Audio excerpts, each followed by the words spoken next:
আসসালামু আলাইকুম ওয়া রাহমাতুল্লাহি ওয়া বারাকাতুহু। সম্মানীয় দর্শক, কোরআনুল কারীমে রব্বুল আলামিন স্পষ্ট করে বলেছেন, ইন্নাদ-দীনা ইনদাল্লাহিল ইসলাম। আল্লাহর নিকট পছন্দনীয় একমাত্র ধর্ম জীবন ব্যবস্থা হচ্ছে ইসলাম। এখানে রব্বুল আলামিন ইসলামকে দিন শব্দ ব্যবহার করেছেন, দাল ইয়া নুন, অর্থাৎ জীবন বিধান। দিন শব্দের অর্থ ভিন্ন ভিন্ন থাকলেও, যেমন মালিক ইয়াউমিদ্দিন বিচার দিবসকে বলা হয়েছে, অন্য জায়গায় সময়কে বলা হয়েছে। এই আয়াতে আল্লাহ পাক ইসলামকে ব্যবহার করেছেন দিন হিসাবে, জীবন বিধান হিসাবে, জীবন ব্যবস্থা হিসাবে। ইসলাম একটি পূর্ণাঙ্গ জীবন ব্যবস্থার নাম। ইসলাম অন্য কোনো ধর্মের মতো ধর্ম পালনের নাম নয়। কোনো সময় আসবে, অন্য ধর্মের মতন বিভিন্ন বিষয় আসবে, ধর্ম পালন করলাম আর আমি বেঁচে গেলাম, এমনটি নয়।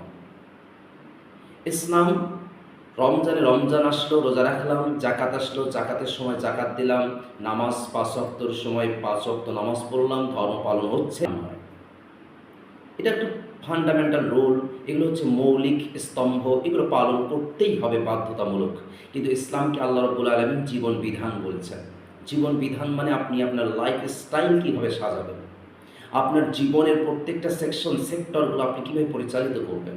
আপনি বিজনেসম্যান, আপনি চাকরিজীবী, আপনি কৃষক, আপনি যাই হন না কেন, সকল জায়গাতেই ইসলামকে ফলো করতে হবে। ইসলাম কী বলে, কোরআন সুন্নাহ কী বলে, শরিয়া কী বলে, আপনি আপনার একটা স্টেপ বাই স্টেপ যাওয়ার সময় ইসলামকে ফলো করতে হবে, ইসলামিক রুলকে ফলো করে চলতে হবে, রাসূলুল্লাহর সুন্নাহ আদর্শকে অনুকরণ করে চলতে হবে। আমরা ইসলামকে একটি ধর্মের ক্যাটাগরিতে ফেলায় নিয়েছি। আদার রিলিজিয়ন, অন্যান্য ধর্মগুলো যেভাবে আমরা দেখছি, আমরা মনে করি ইসলাম এরকমই একটি ধর্ম। না, এটা অসম্ভব কল্পনা। এইরকম করে ইসলাম চলে না।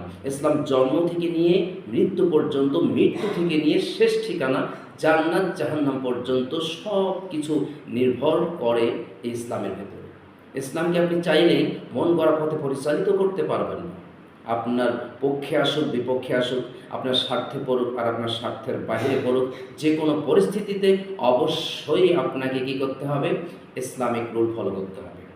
আপনার মাথার চুলের কাটিং থেকে শুরু করে নিয়ে পায়ের নখ কাটা পর্যন্ত আপনি আপনার ব্যক্তিগত জীবন, পারিবারিক, সামাজিক, রাষ্ট্রীয় সকল জায়গাতেই আপনাকে এটা বিশ্বাস করে চলতে হবে যে ইসলাম কি বলে, ইসলামিক রুল কি আমাকে ডিরেকশন দিচ্ছে, সেই ডিরেকশনে চলতে হবে। ইসলাম অন্য কোনো ধর্মের মতন কোনো ধর্ম পালনের নাম নয়। ইসলাম একটি পূর্ণাঙ্গ জীবন বিধান, জীবন প্রণালীর নাম। আপনার লাইফস্টাইলকে সাজানো গোছানোর নাম, আপনার get up, set up, makeup, everything সব কিছু নির্ভর হবে ইসলামের আলোকে। তাই আসুন আমরা অন্য ধর্মের মধ্যে ইসলামকে না মনে করে ইসলামকে একটি জীবন বিধান হিসাবে, জীবন প্রণালী হিসাবে আমরা বিশ্বাস করি, মেনে চলি। জীবনের সকল সেক্টরে ইসলামকেই ফলো করার চেষ্টা করি।